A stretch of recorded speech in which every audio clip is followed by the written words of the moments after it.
Sportland on maailm neile, kes soovivad olla esimesed.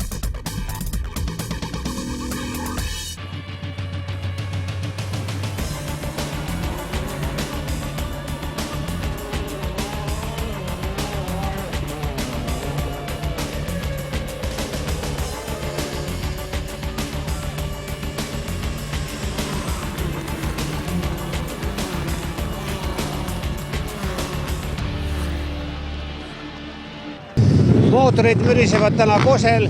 Eesti 65 motokrossi hooaeg jõuab lõpule. Täna sõidetakse viimane etapp ja tehakse kokkuvõtted. Tere tulemast mootorite maailma! Koseristi rada oli otsustavaks etapiks kõvasti kohendatud. Osad lõigud täiesti uuesti ehitatud. Kõige pikem oli osavõtjate rivi Mini MX-klassis, kus stardipuu taha võtsid kohad sisse 31 võistlejat. Juba ajasõidud näitasid, et vaevalt Henri Remma kiirusele ja sõiduoskusele keegi seekord vastu saab ja nii oligi. Üks vahele jäetud etapp talle üldvõidu võimalusi enam ei andnud ja stabiilselt sõitud Marko Lepik võis end rajal väga rahulikult tunda. Edu oli tema jaoks piisav. Juba avasõidus vedas Remma võrreldes Lepiku suure lausa 10-sekundilise vahe sisse ja võttis kindla etapivõidu. Medalid jagunesid aga vastupidiselt, kuld Marko Lepik, hõbe Henri Remma. Etapil oli küll kolmas Kevin Kaurson, aga kokkuvõttes sai pronksi Günter Põllumäe. Meeldivalt pikk oli stardiriviga seenioride klassis, kus kogu hooaja on ülekaalukalt valitsenud Heigo Lauren. Tema stsenaariumi järgi kulges võistlus ka seekord. Kõige tõsisemalt hakkas talle vastu rohkem enduromees Reijo Engman. See tandem tegutses kindlalt ka viimasel etapil, jagades omavahel ka meistrivõistluste kallimad medalid. Koseristil lõpetas kolmandana Toivo Nõgel, hooaja kokkuvõttes sai ka pronksi Aivo Rabi. Kuidas üldse hinnata Eesti motokrossi 65. hooaega? Ega see hooaeg on olnud nagu kõik eelmisedki, ega 65 aastat tänasele juubilarile nimega Eesti motokross on olnud kõik aastad väga sellised täisväärtuslikud ja väga tugeva elujõuga, et ega ei ole neid nõndanimetatud tühjasid aastaseid palju olnud, kui Eesti motokross ei oleks maailmakaardil ilma teinud. Paraku vaadatakse sporti ikka meie tippude järgi. No, kui me vaatame tänast tippe, siis kui me räägime motokrossi mõistes ka Aigar Leoki saavutus on ju kindlasti sellise motokrossi maiguga ja 65 aasta jooksul nii väärikat tiitlit Eesti riiki ei olegi toodud. Aigar, kuidas sa selle MM-i viimase etapi kokku võtaksid? Kokku võtaksid nii, et oli raske nädalavahetus kindlasti ja tegin endale elu raskeks, ütleme nii, et teisel päeval minnes oli lihtsalt 2 punkti vahe, et nii oligi, et kes ees see mees, et see, kes võidab, kes eespool on, saab hõbemedali ja nii ta läks, et oli väga pingeline ja pikk päev, aga lõpuks ikkagi jäin peale ja võtsin ära selle, mis mulle kuulus, ma arvan. Et põhikonkurent oli ikka seesama rootslane, kellega eelmisel aastal sina pidid leppima pronksiga, tema võttis hõbeda, nüüd siis vastupidi. Jaa, et aga eelmine aasta oli nagu olukord teine, et kui ma läksin viimasel etapile, ma olin 3. Et mul oli võita hõbemedal, mitte sellest ilma jääda. Et see aasta mul oli sellest võimalik ilma jääda, et see oleks kindlasti olnud pettumus. Kuidas sa selle MM-tsükli tervikuna kokku võtaksid? Tervikuna ma annaks terve hooajale 10 pallisüsteemis 6-7. Et oleks ma sõitnud mõne võistluse niimoodi, nagu ma sõitsin veebruaris Hispaania treeninglaagris. Ma oleks kindlasti hõbemedal lihtsamini tulnud, et oli väga palju apsakaid, paar väikest vigastust. Aasta algul oli verega paar probleemi ja nii ta läks, aga lõppkokkuvõttes ma arvan, et väga hea, et vähemalt hõbe tuli ära. Kas võib öelda, et tegid õigel ajal õige valiku? Krossist endurosse. Kas just see minu valik oli, aga ma arvan, et see oli saatuse tee mind sinna saata ja kuid ma olen väga rahul, et see juhtus valulikul teel, aga praegu mul on hinges rahu ja ma naudin seda, mis ma teen. Mis sa nüüd, kui suur hooaeg on lõppenud, mis sa ette võtad veel? Lähme Team Estoniaga Six Daysile. Et ma arvan, et mina kui Eesti kapten, et kõik poisid, kes sinna lähevad, et 100% ja siis peaks hea tulemus tulema. No Six Days on selline tõeline karastus, mis tuleb meestel läbida. No ega ta lihtne ei saa olema, et ise sa pead tsiklit tegema ja ise sa pead sõitma veel ja 6 päeva jutti, ja veel konkurentsivõimeliselt, et kindlasti kerge ei saa olema, aga eelnevad 2 aastat, kui me oleme käinud Team Estoniaga seal, et väga super. See seltskond, kes sinna läheb, on lihtsalt äge ja sa naudid seda 2 nädalat. Milline sportlik eesmärk peaks olema?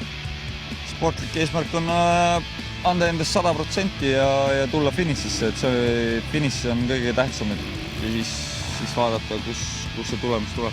Milline on meie motokrossi tagala, seda peavad näitama noorteklasside sõidud. Koseristi etapp oli neile selle hooaja eelviimane vaatus.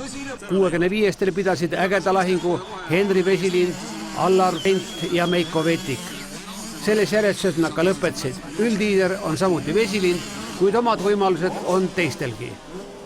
85 kuupikulistel on tipus 2 kanget, Jan Jakobson ja Tamur Talviku. Kõikidel etappidel toimus nende vahel võrdsete heitlus. Kord võitis üks, siis jälle teine. Kosel võitis avasõidu Talviku, teise stardivõit andis aga etappi paremuse omakorda Jakobsonile. Kosel lõpetas 3. Andreas Hiiemägi, kokkuvõttes on aga pronksi kursil Rait Kaimer. Igal juhul viimane etapp saab väga põnev olema, sest Tamur Talviku edu Jan Jakobsoni ees on vaid 1 punkt. No Tamur, räägi algusest peale, kuidas see läks? Sain stardivõidu stardist hästi minema ja sain kohe vahe sisse tehtud ja poole sõidu pealt oli juba vahe nii suur, et sai juba hakata natukene vaiksemalt võtma ja teiseks sõiduks ennast säästma. See oli üllatav ka, et Jakobson nii palju maha jäi? Ma ei teagi, ta sai halva stardi ja oligi, ma ei tea. Kas meistrivõistluste üldkokkuvõttes on teil omavahel põhijagamine seal, jah? Jah, praegu küll. Teil jääb pärast Koset veel üks etapp sõita, mis plaan on siis? Täna punkti vahe veel suuremaks teha ja siis oleks Tartus mugavam natuke. Üritada seal ka Jakobson selja taga hoida. Mis mulje sulle on nüüd jätnud meie noored, kui sa oled saanud natukene raja kõrvalt vaadata? No jah, ma nüüd viimasel ajal on ikka saanud kõrvalt vaadata neid, siis tegelikult seis on isegi päris positiivne, et siin on kõikides masinaklassides isegi nii 4 võrdset meest, et oleneb kummal parem päev on ja võidusõit ikka käib kogu aeg. Et eks siin praegu oleneb sellest, kuidas tööd edasi tehakse, eks õnne peab kindlasti olema, siis ega siit mehi võib tulla küll. Väga muret tuleviku pärast pole vaja motojuhtidel nagu karta? No see on raske öelda niimoodi, et ütleme nii, et hetkeseisuga on nagu Euroopas nii silmapaistvad ei ole, aga ütleme nii, et kui ma enda pealt võtan, siis ma 85-ga ka tegelikult Euroopas ei olnud väga silmapaistev. Et kõik tegelikult see kõige suurem pöördemoment tuleb siis, kui poisid suure tsikli peale lähevad. Et eks siis näeme ära, kes jääb püsima, kes ei jää. Noorte meistrid selguvad 13. oktoobril Tartus koos Tanel Leoki heategevusliku motokrossiga. MX2 juunioride klassis sai etapivõidu Claudius Roosma, teine oli leedulane Davidas Karka ja 3. Aron Lentsius. Gert Pääbo pidi seekord leppima 4. kohaga, aga just tema oli selle hooaja Eesti meister. Hõbe Roosmaale, pronks Lentsiusele. Kas meie noortel on ka piisavalt läbilöögivõimet? Me täna ei pea järelkasvu pärast väga muret tundma, et neid noori, kes täna juba sellised mehetegusid teevad, on palju ja ma arvan, et meie kasvulava on täiesti piisav. Eks kindlasti on selliseid vähe nagu nõrgemaid hetki ja paremaid hetki, aga ma arvan, et üldises plaanis võib väga rahule jääda. Tridents Eesti meistrivõistluste viimase etapi naelaks oli loomulikult Open klassi start, kus korraga olid puudaga 17 meest ja kus olid rajal ka rahvuste krossi 2 võistkonna liiget. Motomeestel on üks lakmuse paber Soome meistrivõistlused. Sina oled Soomes praegu pretendent koguni 2 klassis. Jaa, et olen sellel hooajal päris hästi esinenud Soomes, et on olnud päris palju ebaõnnestumisi ka seal, et mootorrikeid ja olen ise paar korda ebaõnnestunud, aga üldkokkuvõttes on päris hästi läinud, olen kogu aeg suutnud poodiumil olla või esimene, et punktiarvestus on praegu päris hea. Kas see Eesti meistrivõistluste kaasalöömine sulle praegu ütleme hea kontroll enne rahvuste krossi või? Ikka, et iga võistlus on hea kontroll, et alati meeldib ikka kodus sõita ja kui vaba nädalavahetusest on alati sõitma. Kas sa mõtled väikse värinaga ka rahvuste krossi peale? Ei, et ma üritan ise rahulik püsida, et eks ikka mind valiti sõitma sinna sellisena, nagu ma olen ja et loodan enda koha välja sõita seal. Pretendente üldvõidule oli 2, sealjuures mulluse meistri Juss Laanso edu Lauri Lehtla ees oli vaid 12 punkti. Kõikide suureks üllatuseks oli kohal ka MX3 klassis maailmameistrivõistlustel 4. koha saanud Gerd Kristinov. Päris kummaline, et Eesti meistrivõistlused lõpevad ja sina alles alustad meistrivõistlusi.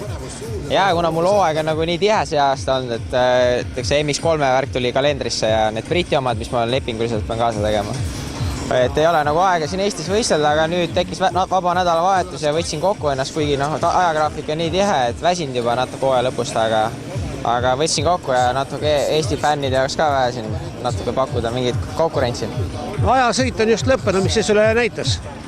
Praegu ma võitsin küll ajasõida, saarikatsen esimesena valida, et see on üsna hea, aga ajad olid täitsa nagu sekundi sees kõik 4-5, et selles mõttes, et andmine peaks hea tulema, et rada on üsna lühike ka, see nagu mängib ka väike rolli. Sa oled pidanud oma hooaega jagama nüüd Briti meistrivõistluste ja MX3 vahel, et kuidas need võrreldavad on oma vahel?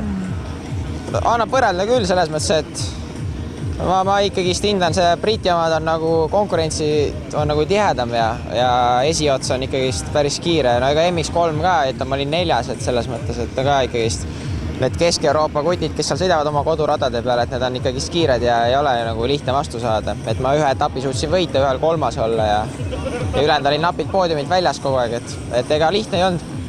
Võitsid just Valkensvaardis, mis on võrrelda meie radadega. Ja Valkensvaard, nagu ma ütlesin, et Belgia, Holland, et kõik on nagu liivakamad ja eestlasele sobib rohkem.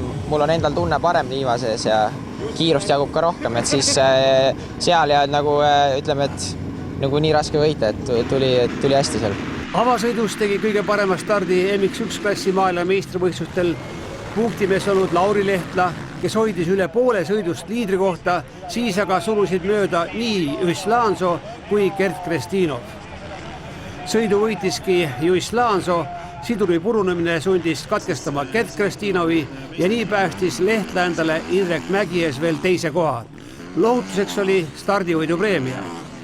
Kogenud Juss Laanso tegutses kiiresti ja taibukalt ka 2. sõidus, kus algul peremehetses Gerd Kristinov.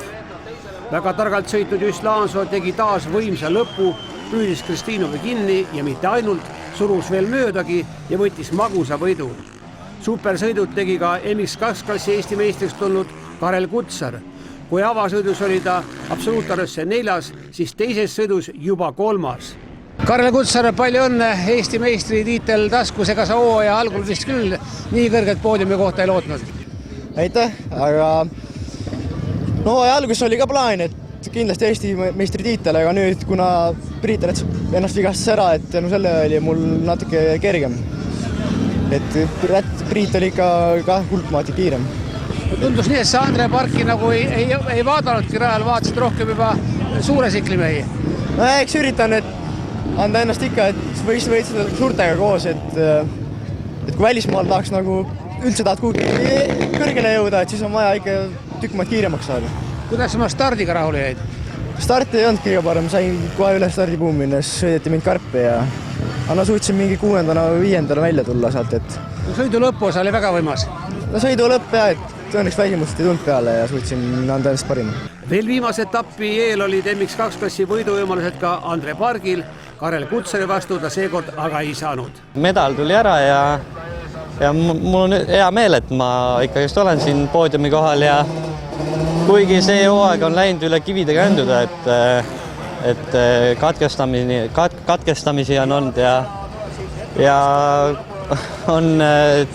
on eestikatel niimoodi tuldud, et Sikkel on maha jäädud ja et on niisuguseid huvitavaid asju juhtunud, aga õnneks poodiumi koht on olemas ja ma selle üle hea meel. Viimase 5 aasta jooksul pole MX1 klassis 2 järjestikust Eesti meistrikulda veel keegi võitnud, nüüd tegi seda Juss Laanso. Keerulised tingimused, samas lihtne rada, küllaltki üks soon on ju, aga kivine ja selline kuiv ja jube ettearvamatu, et sihuke korra pidin isegi maha astuma motorite pealt, et aga noh, keeruline, aga tingimused on samad kõigile ja eks me kõik peame valvsad ja ettevaatlikud olema ja mingi riskikoefitsient on alati, aga nii ta on. Sa oled alati olnud teise poole mees, aga täna kestsid kogu sõidu kenasti? Ega me ikkagi esimestel ringidel ikkagi veits magasin ikka. et seal et oli liiga palju pidurite peal, et see uus pill käib nii kõvasti, et siin on nagu algul eematab ära, kui puu kukub, et siis kui vähe andurid harjuvad kiirusega, siis hakkab tulema. Eesti koondis rahvuste krossile oli selge juba ennem Eesti meistrivõistluste viimast etappi. Praegu ootab ees meeskonnavõistlus rahvuste kross, see on ka üks lakmusepaber. Noh, jah, eks me alati ootame sealt paremat tulemust, kui me oleme siiani teinud, aga ma arvan, et küll me ka sellel aastal suudame ikkagi jääda esikümnesse ja ma arvan, et olla maailmas esikümnes, kus me oleme ka viimastel aastatel väga palju olnud nendel kohtadel, on igati väärikas koht kogu maailma mõistes. Mis Eesti koondis tänavu rahvuste krossil endast kujutab? Nüüd on niimoodi, et mina olen MX1-s, Erki Kahro MX2-s ja Tanel Jaak MX3-s, et Open. Et ma arvan, et täitsa hea meeskond. Millise eesmärgi Eesti koondis peaks olla rahvuste krossile panema? No nii raske öelda, et see aasta kindlasti, mis on jube suur miinus eestlastele, on rada.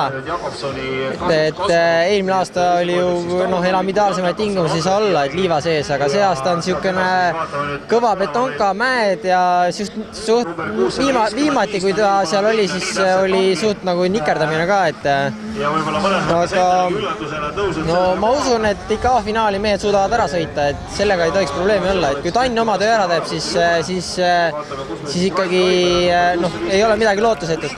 Külgvankrite klassis tulid Eesti meistriteks Gert Varik, Erki Kõiv, teised Tanel Reesna, Ivar Skultans ja kolmandad Margo Sonn, Tanel Kõiv. Quadreisseritel võitis Kose etapi küll Kaspar Kangur, Eesti meistriks tuli aga Sten Jupaševski, hõbe Kangurile, pronks Kaspar Haibale.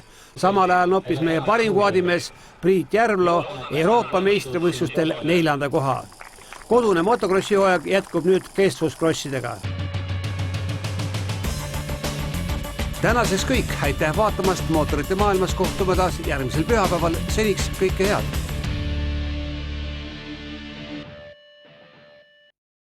Sportland on maailm neile, kes soovivad olla esimesed.